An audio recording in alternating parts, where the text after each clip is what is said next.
Abolição da escravidão, história, oitavo B, Arthur Zeferino. Arthur Zeferino, oitavo B. O início de tudo. Em 1888, no dia 13 de maio, foi-se visto um acontecimento que mudaria drasticamente boa parte da história: o fim da escravidão.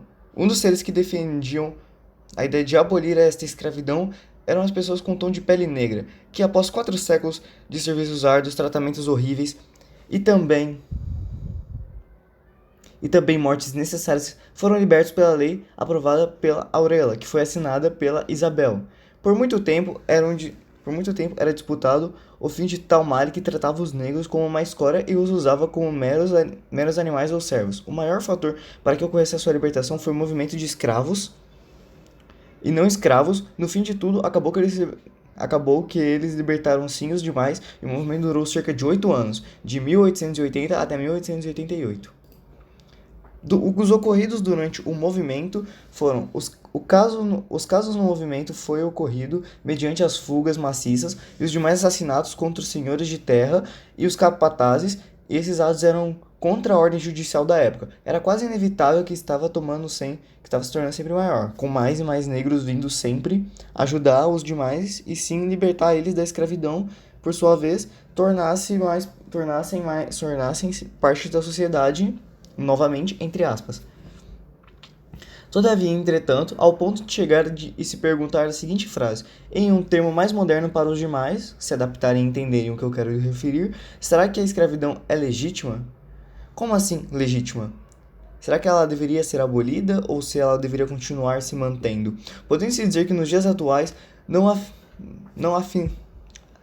dizendo que nos dias atuais, perdão pelos erros, mas nos dias atuais podemos dizer que não. Afinal, são humanos como nós. Mas na época, quando esses atos eram realizados, contra os demais moradores, arrancando vidas inocentes, entre aspas, realizando tamanha bagunça por apenas uma causa, entende-se que foi um movimento bom, entre aspas.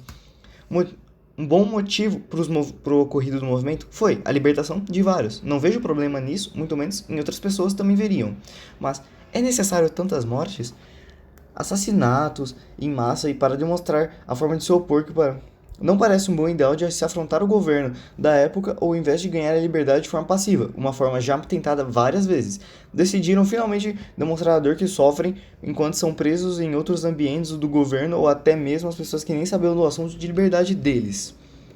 Agora, referente aos casos com os ex-escravos. Com os ex-escravos finalmente livres dos mares e uso como se fossem animais de rua, finalmente havia acabado com isso e eles se tornaram iguais perante a lei. E isso era quase um sonho simplesmente divino, afinal de contas eles eram tratados como lixos, escória pura, como se não fossem seres humanos e sim um outro tipo de raça. Enfim, os casos com esses ex-escravos estavam finalmente soltos, mesmo sendo iguais à lei perante todos tratavam eles como alguém ou algo diferente.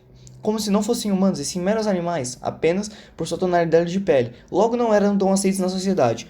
Por isso que, mesmo libertos, passaram dificuldades, mas tem o caso em comparativo dos Estados Unidos com o Brasil. A diferença óbvia de certa que foi formado após a guerra por lá pelos Estados Unidos foi que eles conseguiram aceitar os negros de uma forma mais coerente e mantiveram eles ali como uma parte da sociedade. Muitos aceitavam, muitos não aceitavam, mas eles assim não saíam no lucro, mas também não perdiam muita coisa.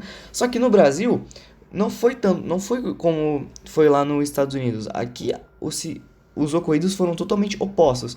No Brasil, eles foram lançados contra sua própria sorte.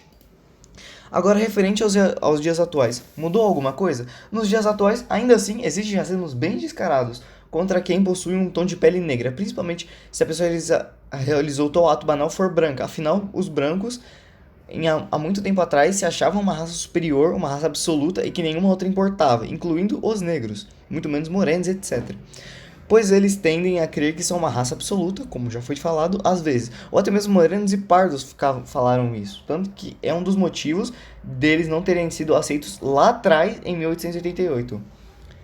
Pensam que são diferentes dos demais e ainda tem algo que se encaixa nos dias de hoje, em 1888. Sim, temos certos aspectos. Até hoje os negros são julgados. Um exemplo disso foi uma notícia em geral comentada em sala de aula. Uma mulher foi assaltada e disse que o rapaz era Era um rapaz alto. De certo modo, não me recordo muito ao certo, mas os policiais pegaram o negro, já que ele era o alvo no fim das contas. Na lógica, assim o prenderam, deixando ele por 3 meses preso, para ele poder provar sua inocência, e ao provar, ele sim saiu da prisão. Mas a que preço ele foi solto? Ele foi marcado, ele foi preso, sua reputação agora era tecnicamente zero. Ele era tratado como um mero ladrão qualquer. Agora, sobre as considerações finais na escravidão. Muitos negros analfabetizados. Analfabetizados. Em 1880, isso foi um dos acontecimentos mais marcantes, pois eles não tinham modo de se comunicar com outras pessoas, além de terem o caso de serem julgados por todos, sempre sofrendo preconceitos. Muitos escravos se vendiam para trabalhar em prol de sua sobrevivência coletiva. Muitos e muitos problemas mesmo soltos. Isso faz me perguntar o seguinte: adiantou algo serem soltos? Se for para continuar na miséria, ao meu ver, deveriam ter saído do país e ido para um outro local, vamos supor, uma região mais distante de onde ocorria esse tal governamento. Irem para outro local onde pelo menos aceitassem negros ou suportassem a sua presença. Porque eles não estavam suportando em 1888 na região do Brasil como um todo. Mas sim, ocorreriam problemas de fome e etc. Não discordo disso. Todavia, entretanto, um ambiente só deles, e que assim pudessem ser felizes e aprender a viver sem depender de esmolas ou ter que sacrificar para sobreviver. Ex-escravos e escravas se vendiam sem nem pensar. As mulheres se pagavam de prostitutas baratas e homens trabalhavam em fazendas ou depravados na rua.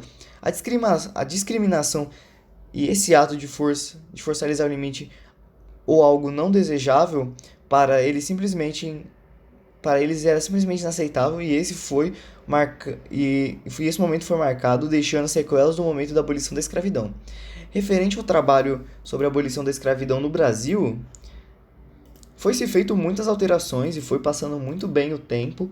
Atualmente não ocorre tanto os atos de racismo e etc, mas sim, ainda ocorrem bastante no Brasil como um todo, mas pelo menos comparado a antes para agora, sim, foi muito melhor. As considerações finais sobre a atualidade e agora de lá pra cá, para ser mais sincero, estão bem melhores. Então suponho que tenda a melhorar e finalmente aceitem as diferenças de como alguém é, sem julgar pelo menos a tonalidade de pele de uma pessoa para saber se ela é uma pessoa má ou ruim.